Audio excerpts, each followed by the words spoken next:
성도 여러분, 현재 여러분의 삶이 어렵고 힘이 드십니까? 여러분의 삶 가운데 큰 삶과 같은 문제가 있는데 어떻게 이 문제를 해결할지 알 수 없어서 막막하고 답답한 시간을 보내고 있습니까? 그렇다면 이제 여러분 앞에 있는 큰 산에서 여러분의 시선을 돌려서 우리와 함께 계시는 주님을 바라보시기를 주님으로 축복합니다. 스가랴를 통해서 주시는 하나님의 비전을 붙잡으십시오. 하나님 이렇게 말씀하십니다.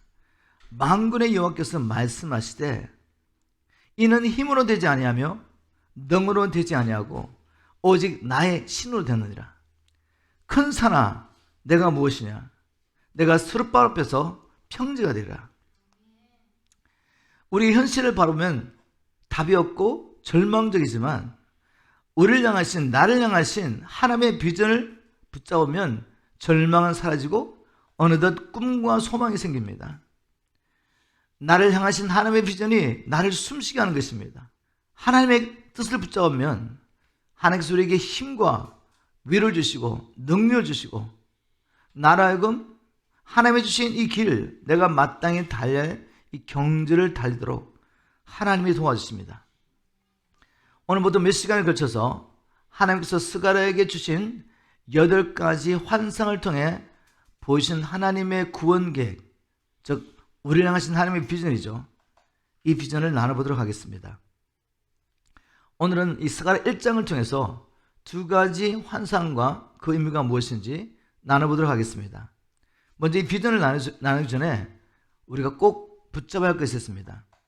그것은 하나님의 구원 계획 속에 들어가려면, 즉 나를 향하신 하나님의 비전 속에 들어가려면 먼저 나의 생명을 주님께 드리는 회개가 있어야 합니다. 너무나 당연한 이야기죠.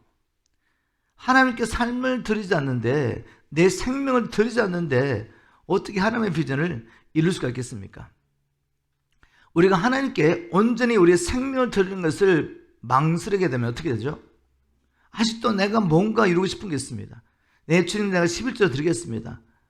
일주일에 하루 주님께 드리겠습니다. 그렇지만 주님 나 이거 놓을 수가 없습니다. 그리고 여러분의 생명을 하나님을 위해서 내어놓지 않으면 어떻게 되죠? 결국 그 생명 누구에게 드리게 됩니까? 이 세상 임금 마귀에 드리게 되지 않겠어요? 그럼 마귀는 어떻게 합니까? 하나님이 우리를 향하여 계획을 가지고 계신 것처럼 마귀도 자기가 가지고 있는 계획이 있습니다. 요한복음 10장 10절에 보니까 도적이 오는 것은 도적질하고 죽이고 멸망시키는 것이요 또 내가 온 것은 양으로 생명을 얻고 더 풍성히 얻게 하려 함이라. 여러분, 마귀는 실제적인 존재입니다. 마귀는 지금도 불순종하는 자들 가운데 역사하는 영이고, 그는 하나님께 순종하지 않고 자기의 마음의 욕심과 자기의 원한을 따라 사는 사람들, 그들 가운데 지금도 왕으로 통치하고 있습니다. 그런데 그의 계획은 뭐라고요?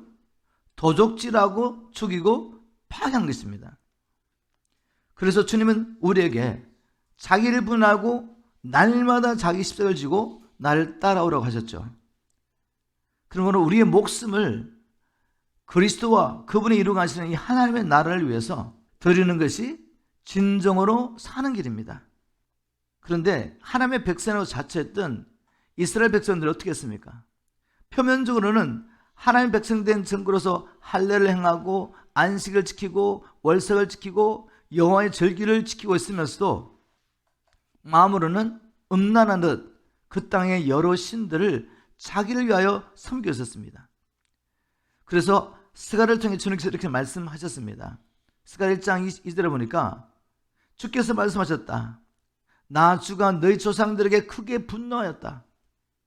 하나님 백성이라고 부름을 받은 자들이 겉으로는 열심히 존경을 하는데 그 마음에는 하나님은 없고 자기를 위해서 세상의 것들을 사랑하고 세상의 것들을 얻기 위해서 세상의 우상을 섬기고, 그걸 바라보면서 주님께서 진노하셨습니다.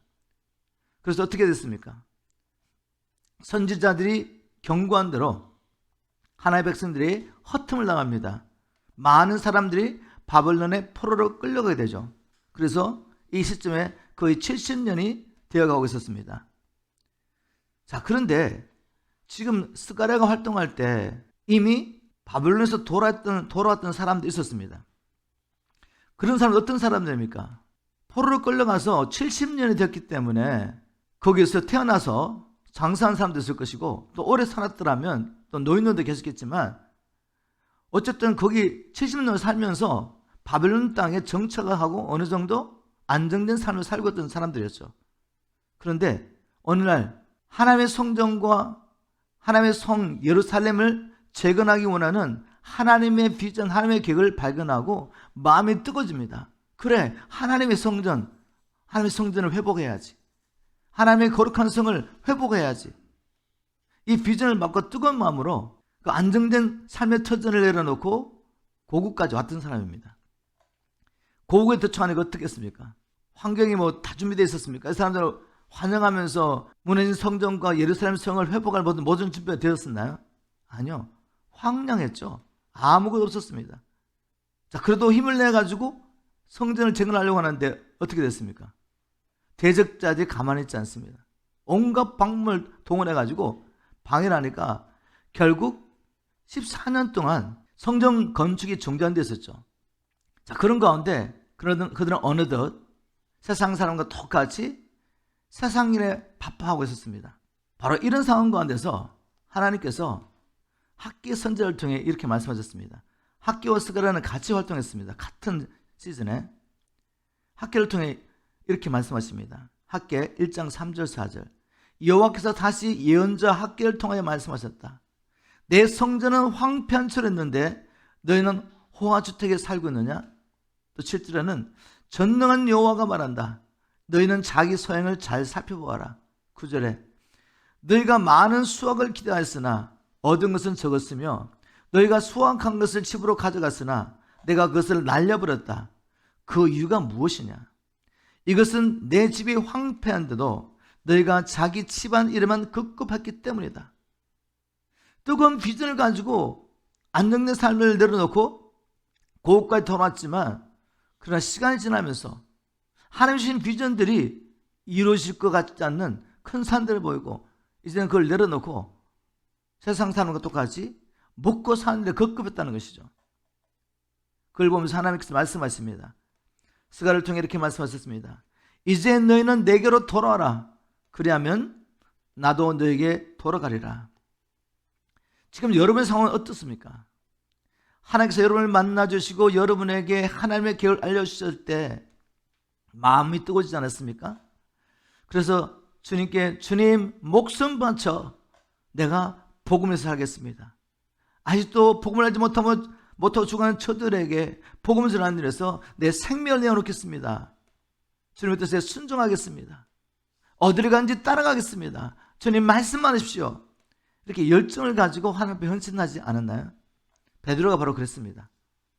우리 삶 가운데 정말 우리가 주님을 만났다면, 그 하나님의 사랑을 경험했다면 이렇게 고백했을 때가 분명히 있었습니다. 그런데 그게 그렇게 쉽던가요? 주님의 길을 가려고 하는데 왜 그렇게 시련도 많고 어려움도 많은지, 그것들과 싸우면서 몸부림치면서 이 길을 가려고 했는데 쉽지 않았죠. 돌아온 이스라엘 백성들이 성전을 세우려고 하는데 원수들이 가만히 있지 않습니다. 그 성전은 도대체 뭐길래 히브리인들을 위한 성전을 세우겠다는데 주위에는 온 백성들이 일어나가지고 대적합니다. 우리가 하나님의 뜻을 행하려고 하는데 왜 이렇게 방해가 많고 어렵고 힘이 듭니까? 그래서 만일 여러분이 지금 하나님의 비전을 내려놓고 이제 또 육체를 따라 살면서 세상 일에 분주하고 있다면 주님 말씀하십니다. 이제 너희는 내게로 돌아오라. 그리하면 나도 너에게 돌아가리라. 하나님께서 우리와 함께 하시면 능치 못할 일이 있겠습니까? 우리를 향하신 하나님의 비전을 이루려면 먼저 다시 한번 나의 생명이 내 것이 아니라 주님의 것을 인정하고 주님께 드려야 합니다. 생명을 드리기를 거부하면 어떻게 되죠? 내가 이 생명을 하나님 앞에 드리지 않고 나를 위해서 살려고 한다면 결국 영원히 잃어버릴 것이다. 왜요? 원수 마귀가 여러분의 생명을 붙잡고 이 땅에 있는 것들 줄 수도 있습니다. 근데 결국 그가 원하는 건 뭐죠? 죽이고 도적질하고 파괴하는 것입니다. 그래서 주님은 오늘 이 시간에 우리에게 다시 한번 내게 너의 생명을 달라고 말씀하십니다. 자, 이제부터 스가랴가 본 8가지 환상을 통해 하나님께서 우리를 향하여 가지고 계신 하나님의 비전, 우리를 향하신 하나님의 계획을 보도록 하겠습니다. 첫 번째 환상이 뭔가 하면 화석류 나무 사이에 선 붉은 말을 탄 자의 환상입니다. 스가랴가 본 환상을 보면 굉장히 복잡하고 도대체 이게 무슨 의미인지, 그리고 이 8가지 환상이 전혀 연결이 안 되는 것처럼 보일 수 있습니다. 근데 여러분, 모든 성경은 어떻게 풀려고 그랬죠? 예수 그리스도를 통해서 하나님의 나라 이루어 가신 하나님의 구원 계획, 하나님이 천지 만물을 왜 창조하셨냐 그죠? 대체 어떠한 계획을 가지시고 만물을 창조하시고 그 가운데 자기 형상을 따라 하나님의 사람을 창조하셨는지, 하나님께서 지금 자기 형상을 따라 지음을 받은 하나님의 사람을 통해서 인류 역사 가운데 뭘 하고 계시는지 그걸 보시면 성경은 열리게 되어 있습니다. 다른 걸 하지 않습니다. 하나님은 하나님의 나라를 이루실 것입니다. 그런데 그 나라를 예수 그리스도 안에 있는 구원을 통해서 이루어갈 것입니다. 자, 이걸 가지고 성경을 풀면 다 열리게 됐습니다. 스가랴의 환상도 바로 그 한 가지 메시지를 전하고 있는 것이죠.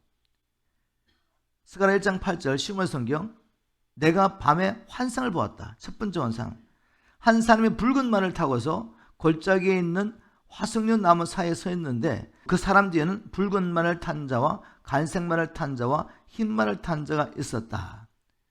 스가랴가 본 환상 중에 붉은 말을 타고 화석류 나무 사이에 서 있는 이 사람은 누구겠습니까? 성경은 성경으로 풀어야죠. 11절에 답이 있습니다. 화석류 사이에 서 있는 자를 11절에 뭐라고 말하고 있죠? 때마침 말 탄 자들이 화석류 나무 사이에 서 있는 주의 사자 여호와의 사자에게 보고하였다 라는 말을 통해서 8절에 화석류 사이에 서 있는 그 사람은 여호와의 사자 주의 사자인 것을 알 수가 있죠. 구약 성경에 주의 사자 여호와의 사자로 명명하는 이 사람이 누구십니까? 이분 누구십니까? 그분은 바로 구약의 하나님의 백성된 가운데 오셨던 인자이신 그리스도이십니다. 예수 그리스도께서 구약시대 때도 자기 백성들 가운데 여호와의 사자라는 이름으로 오셨습니다. 근데 그 여호와의 사자가 지금 화석류 나무 사이에 서 있다고 그랬는데, 그러면 이 화석류 나무는 무엇을 상징했습니까? 하나님께서 누구 가운데 계시죠? 자기 백성들 가운데. 화석류 나무는 이스라엘 남은 자들, 즉 구약의 교회를 상징합니다. 그리스도께서 구약의 교회 성도들 가운데 계셨던 것입니다. 비슷한 환상을 나중에 사도 요한이 보게 되죠. 7 교회 가운데 거니시는 인자를 보게 됩니다.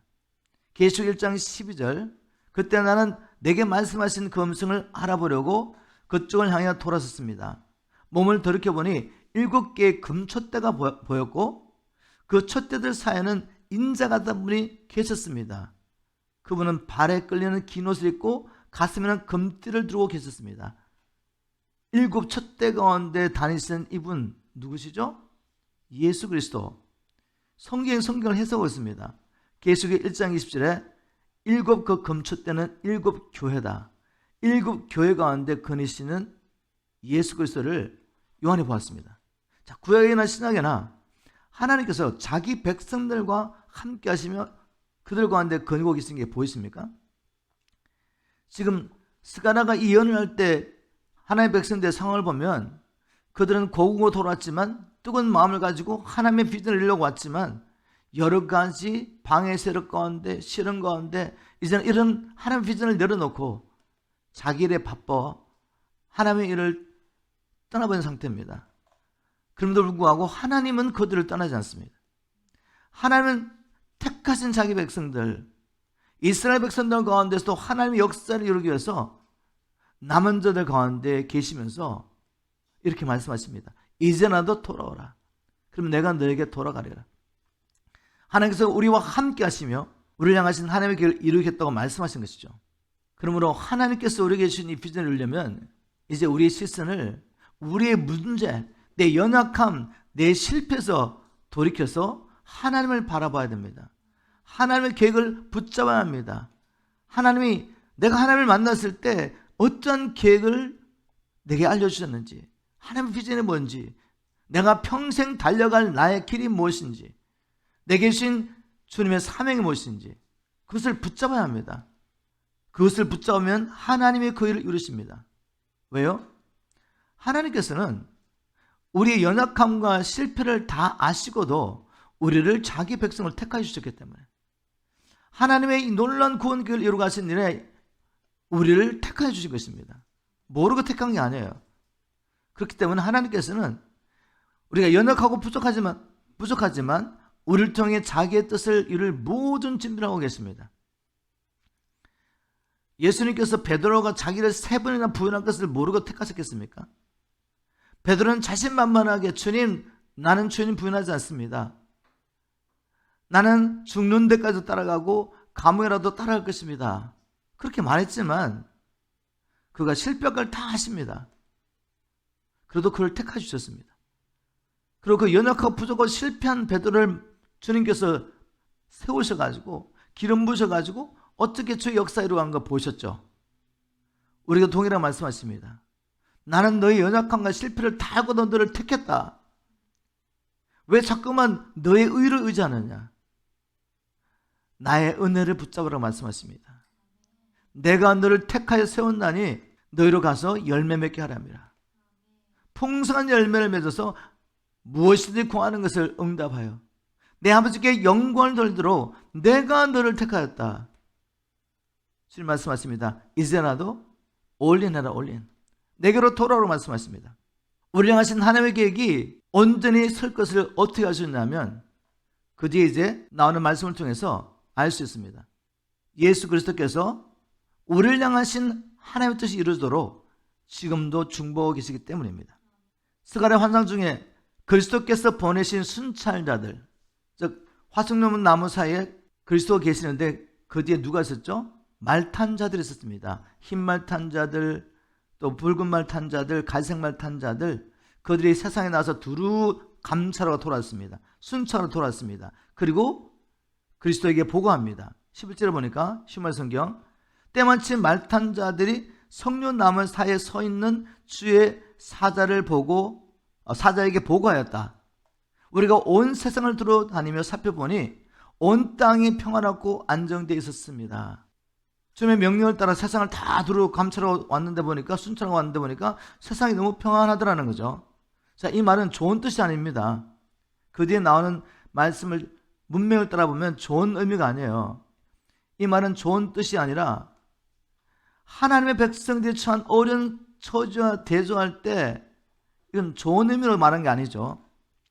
즉 하나님의 비전을 이루려고 고국으로 돌아온 하나님의 백성들은 여러 가지 시련 가운데 고통을 당하고 여전히 이방 민족들에게 짓밟힘을 당하고 이런 반면에 오히려 이방인들, 세상 사람들은 아무 근심 걱정 없이 편안하게 잘 살고 있더란 말이죠. 이런 현실이 하나님의 백성들을 더욱 낙심케 했습니다. 이것이 또한 우리의 현실이기도 하죠.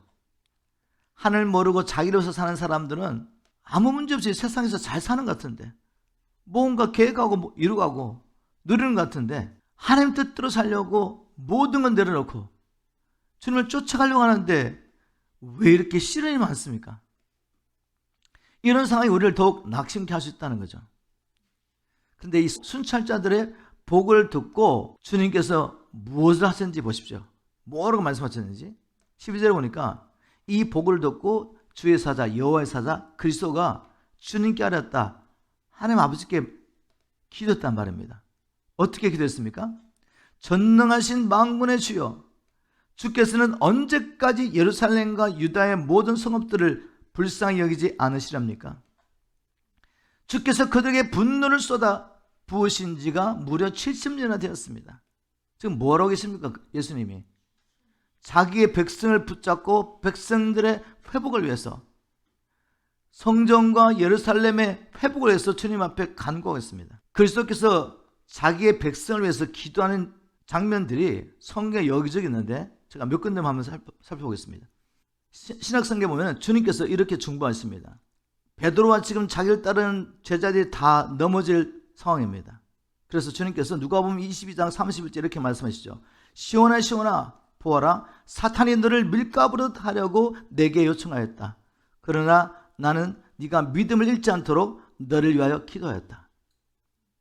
주님의 중보가 계셨기 때문에 비록 베드로가 넘어졌지만 다시 회복되어서 처음 하나님께서 그를 부르시고 주신 사명, 내가 이후로는 사람을 낚는 어부가 되게 하겠다는 이 말씀을 주님이 이루어가십니다. 주님은 한 가지를 확인하기 원하시죠. 그럼에도 불구하고 네가 나를 사랑하느냐, 네가 나를 사랑하느냐고 세 번을 물으십니다. 하나님께서는 베드로의 연약함과 실패를 질책하신 게 아니라 네가 여전히 나를 사랑하느냐 물으셨죠. 베드로가 말합니다. 주님이 나를 사랑하신 것을 아십니다. 그렇다면 너의 연약함과 실패, 넘어짐을 주목하지 말고 내가 네게 준 사명을 생각해라. 그걸 위해서 헌신하라는 것입니다. 내 양을 먹이라. 내 양을 치라고 말씀하시죠. 로마서 8장 34절 34절에도 주님의 중보기도가 이렇게 기록되어 있습니다. 주님은 우리를 위해서 죽으시고 부활하셔서 성천하시고 그냥 놀고 계신 게 아니에요. 우리의 온전한 구원을 위해서 지금도 기도하고 계십니다. 우리를 향하여 하나님이 가지고 계신 하나님의 구원계획, 우리를 향하신 하나님의 비전이 온전히 이루어지도록, 우리 연약함과 실패도 불구하고 하나님의 뜻이 이루어지도록 지금도 중보하고 계세요. 누가 능히 하나님의 택하신 자들을 송사하려? 어렵다 하시는 하나님이시니 누가 정죄하려? 죽으실 뿐만 아니라 다시 살아나신 이는 그리스도 예수시니 그는 하나님 우편에 계신 자요 우리를 위하여 간구하신 자니라. 여기에 우리의 소망이 있지 않습니까? 내 경건과 내 열심에 소망이 있는 게 아니에요. 내 경건과 내 능력을 붙잡으면 여러분은 일어날 수 없습니다. 마귀의 정죄를 받고 송산을 받고 결국은 포기할 수밖에 없어요. 절망할 수밖에 없습니다. 그런데 이 모든 걸 아시고도 우리를 사랑하심으로 택하여 주신 하나님, 그리고 그 하나님의 비전, 하나님의 계획이 이루어지도록 지금도 중보하고 계시는 그 주님의 중보 기도 때문에 우리는 소망이 있습니다. 주님이 하실 것입니다. 왜냐하면 하나님은 한 번도 아들의 기도에 응답하지 않은 적이 없기 때문에. 우리 주님이 그것을 확신하셨어요. 아버지는 나의 기도에 항상 응답하신다. 나사로를 살리시기 전에 이렇게 기도하셨습니다. 요한복음 11장 41절 42절. 예수께서 눈을 들어 우러러보시고 가라사대 아버지여 내 말을 들으신 것을 감사하나이다. 항상 내 말을 들으시는 줄을 내가 알았나이다. 우리 아버지 하나님은 예수님의 기도에 항상 응답하십니다. 그분이 저와 여러분들의 구원을 위하여, 저와 여러분을 통해 이루실 하나님의 계획을 위하여, 비전을 위하여 지금도 간구하고 계신다면 반드시 이루어질 것입니다. 스가랴가면 환상으로 다시 돌아가겠습니다. 자기 백성들의 회복을 위한 예수 그리스도 아들의 기도를 들으시고 하나님께서 어떻게 응답하셨습니까? 스가랴 1장 16절. 그러므로 나 주가 말한다. 이제는 내가 내 백성에 대하여 불쌍히 여기는 마음을 품고서 예루살렘으로 돌아왔으므로 그곳에 나의 거룩한 성전이 다시 건축될 것이고 또한 예루살렘 성읍을 재건할 청량줄도 다시 띄워질 것이다. 이것은 나 전능한 만군의 주의 말이다 하여라 라고 말씀하셨습니다. 자, 그냥 요약하면 이것이죠. 그리스도의 중보 기도를 들으시고 하나님께서 무너진 예루살렘 성전과 성읍을 다시 재건하겠다고 말씀하십니다. 그리고 이것을 반드시 이룰 것이다 라는 확증을 주기 위해서 이런 말씀을 덧붙였죠. 이것은 나 전능한 만군의 주의 말이다. 전능하신 하나님이 말씀하셨기 때문에 반드시 될 것이라고 말씀한 것입니다. 그런데 이스라엘 백성들은 하나님께서 회복하시기 원하셨던 이 성전과 예루살렘이 무엇을 의미하는지 몰랐습니다. 어떻게 할 수 있습니까? 바로 하나님 말씀대로 예수 그리스도께서 임마누엘로 그들 가운데 오셨습니다. 그들의 구원을 위해서. 성전을 회복하고 하나님의 거하실 성전을 재건하시기 위해서 오셨는데 알아보지 못하고 그분을 핍박하고 십자가에 못 박는 데 내어놨죠. 하나님께서 재건하시기로 계획하신 주의 선전을 통해서 예언하신 그 성전과 예루살렘이 무엇인지 몰랐다는 거죠. 물리적인 성전과 예루살렘으로 알았다는 것입니다. 그런데 우리는 성경을 통해 하나님 말씀하신, 계획하신, 하나님이 회복하기 원하시는 무너진 성전과 예루살렘이 그게 아닌 것을 알 수가 있죠. 하나님이 재건하기 원하시는 성전은 무엇이죠? 바로 우리입니다. 회개하고 예수 그리스도를 구주와 주님으로 영접한 참된 성도들. 고린도전서 3장 16절에 너희가 하나님의 성전인 것과, 지금 고린도 교회 성도를 향해 하시는 말씀이죠. 너희가 하나님의 성전인 것과 하나님의 성령이 너희 안에 거하신 것을 알지 못하느냐. 에베소서 2장 21절 22절에 이렇게 말합니다. 머릿돌이신 그리스도 예수님 안에서 건물 자체가 서로 연결되어 서로 거룩한 성전이 되어가고 여러분도 성령 안에서 하나님의 계시를 집이 되기 위하여 그리스도 안에서 함께 지어가고 있습니다. 바울이 놀라운 비전을 이야기한 겁니다. 놀라운 계시를 에베소 성도들에게 알려준 거죠. 지금 하나님이 하시는 일이 뭔 줄 아느냐? 바로 열방 가운데서 예수를 믿고 하나님께 돌아온 너희들 하나하나가 예수 그리스도는 모퉁이돌이 되시고 선지자들과 사도는 터가 되어서 산돌인 믿는 자들이 함께 모여서 하나님의 거하실 지금 성전으로 지어져 가고 있다 라고 놀라운 비전을 이야기합니다. 바로 하나님은 여러분들을 회복하고 계신 거죠. 여러분들 안에 거하시기 위해서 여러분들을 회복하고 계십니다. 또 우리 한 사람 한 사람이 함께 모여서 주님이 거하실 성전을 지어가고 있는데 이 성전을 지금 준비하고 계신 거죠. 또 놀랍게 뒤에 가보면은 우리가 또 하나님의 거하실 거룩한 성 새 예루살렘이라고 계시록을 통해 주님 보여주셨습니다. 계시록 21장 9절에 보니까 마지막 7장이 가득 담긴 7천사 가운데 하나가 와서 내가 네게 어린 양의 아내 될 신분을 보여주겠다라고 말하죠. 그리고 천사는 성령에 사로잡힌 나를 데리고 높은 산을 올라가 거룩한 성 예루살렘이 하나님에게로부터 하늘에서 내려오는 것을 보여주었다. 거룩한 성 예루살렘이 뭐라고요? 바로 성도인 우리라는 것이죠. 예수 그리스도의 신부된 교회가 또한 하나님이 거하실 예루살렘 성인 것입니다. 이것은 신비입니다. 우리의 이성으로 다 이해할 수 없죠. 그러나 성령께서 빛을 비춰주실 때 내가 하나님이 거하시는 성전이요, 또 우리가 함께 모여서 하나님이 거하실 성전으로 지어져 가면서 하나님이 거하실 성으로 지금 지어져 가고 있구나. 하나님은 이 일을 위해서 지금도 쉬지 않고 일하고 계시구나. 하나님의 중보자를 통해서 하나님의 뜻이 이루어달라고 간절히 간구하는 성령에서 기도하는 그 기도를 들으시고 지금도 일하고 계십니다. 하나님의 비전을 자기 마음에 품고 하나님의 뜻을, 하나님의 열정을 자기의 열정으로 품고 지금도 잃어버린 영혼을 찾아가기 원하시는 그 하나님의 마음을 따라서 잃어버린 영혼을 찾으며 그들에게 복음을 전가하는 그들을 통해 지금도 하나님은 하나님의 성전을 회복하고 계시며 하나님의 거하실 성을 회복하고 계십니다. 그런데 이렇게 말씀하시고 난 다음에 주님께서 천사를 통해 이렇게 말씀하십니다.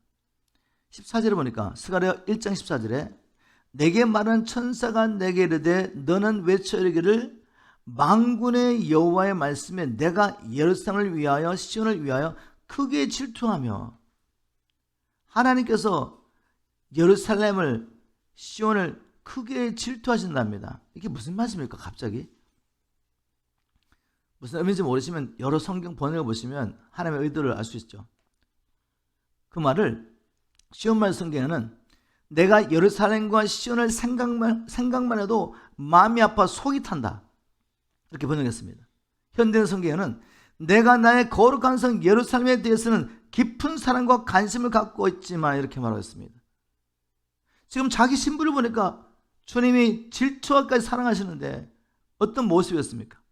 하나님 주신 비전, 그 비전을 이루겠다는 열정은 다 사라지고 쓰러지고 넘어져가지고 방황했습니다. 시련 가운데 힘들어했단 말이죠. 주님 마음에 불이 타는 거죠. 내가 나의 신부를 사랑하는데 그 신부의 영광이 회복되고 있지 않는 거죠. 내가 너를 얼마나 사랑하고 너를 험도 없고 티도 없고 영광스러운 교회로 세우기 위해서 예수님께서 자기의 생명을 주셨고 지금도 진리의 말씀 우리를 깨끗하게 하기 원하시는데 쓰러져 있고 넘어지는 모습을 보면서 세상 권세에 짓밟혀가는 걸 보면서 하나님 말씀하십니다. 내가 너희를 생각만 해도 마음이 아파 속이 탄다. 예루살렘에 대하여 깊은 사랑과 관심을 가지고 있습니다. 그런데 반면에 자기 백성을 괴롭히는, 자기 사랑하는 신부를 괴롭히는 이방 민족을 향하여 하나님은 진노를 쏟아 부으시려고 합니다. 15절 이렇게 말합니다. 그러나 아니라고 태평스럽게 살고 있는 저 이방 민족들에게는 분노가 치밀어 오른다. 나는 내 백성에게 조금만 화를 냈을 뿐인데 그들은 정도 이상을 지나치게 내 백성을 괴롭히고 짓밟았다. 하나님 이방 백성들을 사용하셔서 자기 사랑하는 신부가 하나님 아닌 다른 우상들을 음란하게 섬기고 있으니까 징계하셨죠. 그렇지만 하나님의 생각보다 계획보다도 더 하나님의 백성들을 짓밟고 괴롭혔던 거죠. 그것을 보면서 하나님께서 지금 내가 분노가 치밀어오른다고 말씀하신 거죠. 분노가 치밀어오른다. 스가랴 2장 8절에는 전능하신 만군의 주님께서 또 이렇게 말씀하셨다. 참으로 너희를 건드리는 자들은 주님의 눈동자를 건드린 것이다. 하나님의 백성들을 괴롭히는 원수들을 향하여 하나님이 이렇게 말씀하십니다. 네가 나의 눈동자를 건드려도 안전할 것 같으냐? 하나님의 진노를 쏟아 부으실 것입니다. 자, 이제 우리는 이런 질문을 해야 합니다. 주님께서 시기하시기까지 사랑하시는 주의 백성들을 어떻게 회복하실 것인가? 우리는 우리 죄로 말미암아 마귀에 소유되는 상태입니다.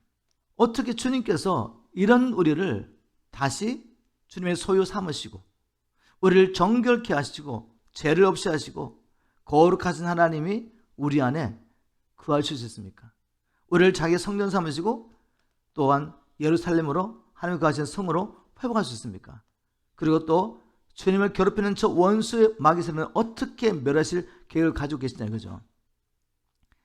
이제 두 번째부터 나오는 이 환상 가운데서 하나님의 구원 계획이 쫙 풀어집니다.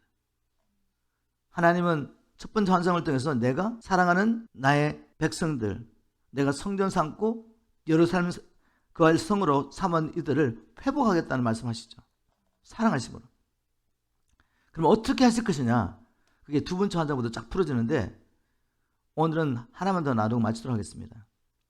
두 번째 환상은 네 뿔과 네 명의 대장장이의 환상입니다. 두 번째 환상을 통해서 하나님은 자기 백성을 핍박하는 원수들의 세력을 깨트리심으로 성령과 예루살렘 된 자기 백성들을 회복하시겠다라고 말씀하십니다. 18절 19절을 제가 현대의 성경을 읽어보겠습니다. 내가 다시 살펴보니, 두 번째 환상입니다. 내가 다시 살펴보니, 다시 본 거죠. 첫 번째 환상이 끝나고 두 번째 환상을 봤는데 내 앞에 네 뿔이 있었다. 그래서 나는 나에게 말하는 천사에게 이것들이 무엇입니까? 라고 물었습니다. 그러자 그는 나에게 이것들은 유다와 이스라엘과 예루살렘 백성을 흩어버린 뿔들이다 라고 대답했습니다. 하나님 백성들을 핍박하고 흩어버린 네 뿔의 환상을 본 것이죠. 그러면 하나님의 백성을 괴롭힌 이 네 뿔은 무엇일까? 역사적으로 보면 이스라엘 백성들의 원수들, 이스라엘 백성들을 괴롭혔던 애국과 아수르와 바벨론과 이런 나라들이라고 말씀할 수 있죠. 그러나 영적으로 보면 무엇입니까? 에덴에서부터 하나님의 백성들을 미혹하고 속여서 하나님께 범죄하게 만들고 죽게 만들었던 원수 마귀죠. 뿔이라는 것은 권세를 상징합니다. 마귀, 바로 이 뿔을 하나님께서 깨트리시겠다고 말씀하십니다. 1장 20절 21절 그때 주께서 내게 4명의 대장장이를 보여주셨다. 네 뿔을 깨트리기 위해서 4명의 대장장이를 세우신 거죠. 내가 물었다. 이들은 무엇을 하려고 온 사람들입니까? 그 천사가 설명해 줬다. 저 뿔들은 유다 백성을 들이받아 온 땅에 뿔뿔이 흩어 놓음으로써 그 백성들로 머리를 들지 못하게 했던 이방 세력들이다. 그래서 이제 이 4명의 대장장이들이 와서 그들을 크게 두렵게 하고 또한 이전에 유다 땅을 짓밟고 그 백성들을 온 땅에 흩어지게 만든 그 이방 나라들의 뿔들을 모조리 꺾으려고 하는 것이다. 주님이 4명의 대장장을 보내셔서 자기 백성을 들이받고 온 땅에 흩어버렸던 이 뿔들을 모조리 꺾으시겠다 말씀하신 거죠. 스가랴가 보았던 이 환상이 이 뿔들을 꺾어버리는 이것이 어떻게 성취됐습니까? 예수 그리스도 안에서 성취됐죠. 누가복음 1장 69절에 보니까 이렇게 기록하고 있습니다. 우리를 위하여 구원의 뿔을 그 종 다윗의 집에 일으키셨으니 이 네 뿔로 상징된 이 세상의 세력들을 마귀의 권세를 깨트리시려고 하나님이 더 강력한 뿔, 구원의 뿔을 그 뿔을 그의 종 다윗의 집에서 세우셨다고 말씀하시죠. 다윗의 후손 오신 이 구원의 뿔이 누구시겠습니까? 예수 그리스도시죠. 시편 2편 9절에도 이렇게 예언하고 있습니다. 너는 그들을 세막대기로 다스릴 것이고 철토로 질그릇을 부수듯 그들을 산산조각 낼 것이다. 하나님이 이렇게 시편 기자를 통해서 예언하셨습니다. 요한일서 3장 8절에서는 사도 요한이 일이 이렇게 성취했다고 기록하고 있습니다. 하나님의 아들이 나타나신 것은 바로 이 마귀를 멸하기 위해서입니다. 하나님께서 자기 백성들을 구원하시기 위해서 자기 백성들을 괴롭히는 이 넷불, 세상의 세력 권세를 상징하는 이 넷불을 깨트리시기도 말했습니다. 이 세상의 권세를 상징하는 넷불은 또한 마귀의 권세죠. 이 예언은 사실은 창세기 3장 15절부터 시작됐습니다. 하나님께서 여인의 후손을 보내셔서 뱀의 머리를 깨트리시겠다고 약속하시고 그 여인의 후손이 아브라함과 다윗의 후손 올 것이라고 계속 예언하셨죠. 마침내 말씀대로 주님이 오셔서 마귀의 권세를 깨트리셨습니다. 이제 구체적인 하나님의 구원격이 이제 세 번째 환상, 네 번째 환상을 통해 점점 열어지죠. 이렇게 스가랴가 보았던 환상들은 하나님의 놀라운 구원계획들을 우리에게 보여주고 있습니다. 언뜻 보면 환상들이 너무 복잡하고 이게 무엇을 의미하는지 어떻게 연결되는지 잘 이해가 되지 않지만 하나님께서 계시의 말씀 우리에게 주신 목적대로 예수 그리스도를 통해 하나님 나라를 어떻게 완성해 가시는지 그 시간을 통해 보면은 이 스가랴의 환상 가운데서 하나님의 놀라운 구원 계획들이 계시해 있는 것입니다. 그것은 또한 우리를 향하신 하나님의 계획입니다. 하나님은 만물과 또한 우리 각 사람을 창조하셨습니다. 목적을 가지고 창조하셨습니다. 그것은 또 다른 말로 하면 우리가 이 땅에 태어날 때 주님은 우리가 가야 할 길을 이미 작정하셨다는 것입니다. 그런데 죄는 무엇입니까? 죄는 하나님의 길을 내려놓고 내 길을 가는 것이죠. 이사야 53장 6절에 우리는 양 같아서 각기 제 길로 갔거늘 여호와께서는 우리 무리의 죄악을 그에게 담당시키셨도다. 죄는 무엇입니까? 하나님의 길을 내려놓고 나를 창조하시기 땅에 나를 보내시고 내게 은사와 능력과 내가 가지고 있는 모든 걸 주신 그 하나님의 뜻을 내려놓고 하나님께서 내게 정하신 길을 내려놓고 길을 벗어나서 내 뜻을 따라 내 야망을 따라 내 욕심을 따라 내 길을 가는 것, 이것이 죄입니다. 이 죄를 하면 모든 고통과 불행과 저주가 우리에게 임하는 것이죠. 이 길에서 돌이키지 않으면 결국은 끝까지 마귀를 따라가다가 그 가는 불목까지 들어가서 영원한 심판을 받게 되는 것이죠. 하나님 말씀하십니다. 이제라도 돌아오라. 존경이 그만하고 나 섬기는 척 그만하고 이제는 정말 너를 향한 나의 뜻을 이룰 수 있도록 내가 너를 위해 계획한 이 길을 갈 수 있도록 주 예수께 받은 사명, 이 은혜의 복음을 전가하며 잃어버린 영혼을 찾으며 하나님의 나라의 땅에 이루는 일을 위해서 돌아오라고 말씀하십니다. 오늘 여러분이 어떤 절망적인 상황 같다 할지라도 어둠의 세력들이 여러분들의 길을 막으려고 어떤 산을, 높은 산을 세워놓고 여러분을 막고 있다 할지라도 주님 말씀하십니다. 네가 내게 돌아오면 네 앞에서 이 큰 산도 평지가 될 것이다. 하나님은 우리의 문제보다 크십니다. 하나님은 나의 연약함과 실패보다 크십니다. 그분의 사랑은 내 죄보다 크십니다. 우리를 회복하기 원하시고 우리를 통해 하나님의 뜻을 이루시고 하나님의 영광을 받으시기를 원하십니다. 남은 생에 우리에게 맡겨진 이 길, 내가 달려갈 이 길, 주님께서 우리 주신 사명, 곧 하나님의 은혜의 복음을 증거하는 일을 마치고 마지막 날 주님께서 우리를 위해서 예배하신 의의 멸류관을 다 받으시기를 주 예수님으로 축복합니다.